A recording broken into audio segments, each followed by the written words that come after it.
নমস্কার বন্ধুরা, বাঙালির সাথে বাঙালিয়ানা চ্যানেলে আপনাদের সবাইকে অনেক স্বাগত। আজকে ব্রেকফাস্টে খাওয়ার জন্য একটা খুব সুস্বাদু মেনু আপনাদের সাথে শেয়ার করে নিই, যেটা বাচ্চাদের থেকে শুরু করে বয়স্ক সবারই খুব পছন্দের। চলুন দেখে নেওয়া যাক মেনুটি। প্রথমে কয়েকটা আলুকে ভালো মতো খোসা ছাড়িয়ে নিয়ে পরিষ্কার করে জল দিয়ে ধুয়ে নিলাম। তারপর সেটাকে প্রেসার কুকারে দিয়ে পরিমাণ মতো জল দিয়ে আর নুন দিয়ে সেটাকে সিদ্ধ হওয়ার জন্য বসিয়ে দিলাম। আর অন্যদিকে মা কতগুলো লঙ্কা এখানে কেটে নিচ্ছে, একদম কুচো কুচো করে কেটে নিচ্ছে। সমস্ত লঙ্কা কেটে নেওয়ার পর একটা থালার মধ্যে কিছুটা ময়দা নিয়ে নিলাম।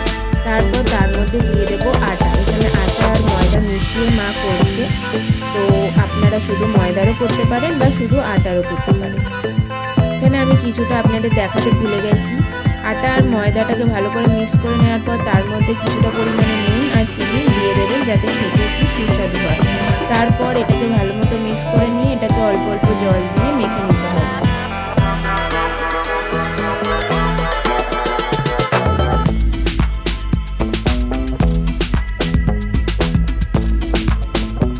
এদিকে আলুটাও ভালো মতো সিদ্ধ হয়ে গেছে।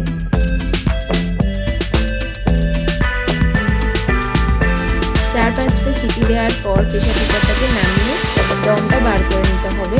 তারপর একটা বাটির মধ্যে আলুগুলোকে বের করে নিতে হবে জল ছেঁকে ছেঁকে।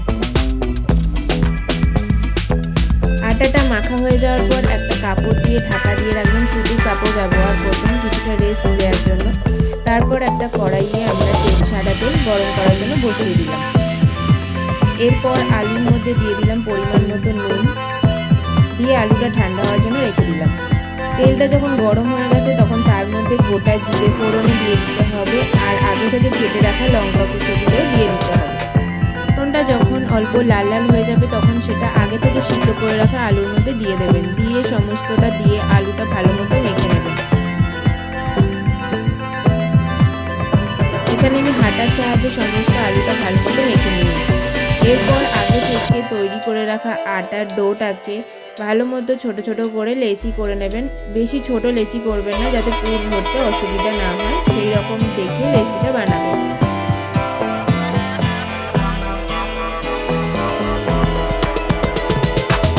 এরপর লেচিটাকে একটু বাটির মতো শেপ দিয়ে নিতে হবে, যাতে পুরটা ভালো মতো দেওয়া যেতে পারে। তারপর আটার মধ্যে আলু সিদ্ধ মাখাটা দিয়ে দেবেন, দিয়ে ভালো মতো আটার মুখটা ভালো মতো বন্ধ করে নেবেন, যাতে আলুটা বেরিয়ে না যায়।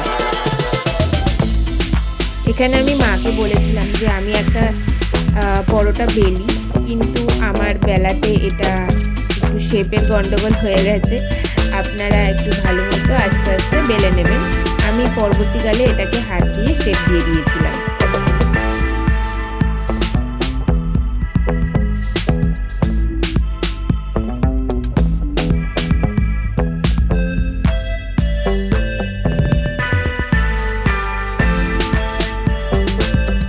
একটু সময় নিয়ে আস্তে আস্তে বেলবেন, যাতে আলুটা বেরিয়ে না যায়, তাহলে পরোটাটা দেখতেও সুন্দর হবে আর লেগে যাবে না। সুন্দর করে আস্তে আস্তে সময় নিয়ে বেলে নেবেন।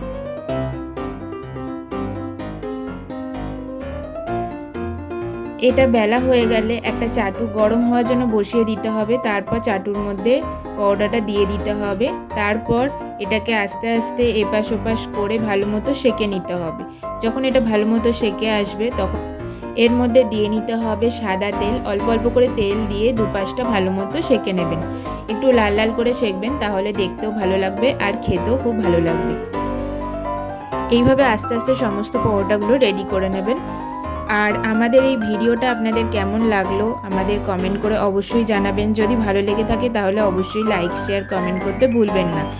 এইভাবে চটজলদি একটা সুন্দর রেসিপি আলুর পরোটা বানিয়ে ফেলুন, আর খেয়ে কেমন লাগলো আমাদেরকে অবশ্যই কিন্তু কমেন্ট করে জানাবেন। ধন্যবাদ সবাইকে।